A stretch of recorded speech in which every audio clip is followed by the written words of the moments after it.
ನಾಡಿಗೆ ಬಂದ ಹಿಂದೂ ಮಹಾಗಣಪ. ಚಿತ್ರದುರ್ಗವಷ್ಟೇ ಅಲ್ಲ, ಇಡೀ ರಾಜ್ಯದಲ್ಲಿ ಮನೆ ಮಾತಾಗಿರುವ ವಿಶ್ವ ಹಿಂದೂ ಪರಿಷತ್ ಮತ್ತು ಬಜರಂಗ ದಳದ ನೇತೃತ್ವದಲ್ಲಿ ಆಯೋಜನೆಗೊಳ್ಳುವ ಹಿಂದೂ ಮಹಾಗಣಪತಿಯು ಚಿತ್ರದುರ್ಗಕ್ಕೆ ಬಂದಿದೆ. ದೊಡ್ಡಬಳ್ಳಾಪುರದಿಂದ ಚಿತ್ರದುರ್ಗಕ್ಕೆ ಲಾರಿಯಲ್ಲಿ ತರಲಾಯಿತು.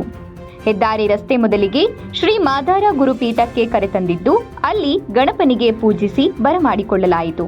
ನಂತರ ಅಲ್ಲಿಂದ ಬಿಡಿ ರಸ್ತೆಯಲ್ಲಿರುವ ಗಣಪತಿ ಮಂಟಪಕ್ಕೆ ಗರುಡಾರೂಢ ಗಣಪತಿಯನ್ನ ಕರೆತರಲಾಯಿತು.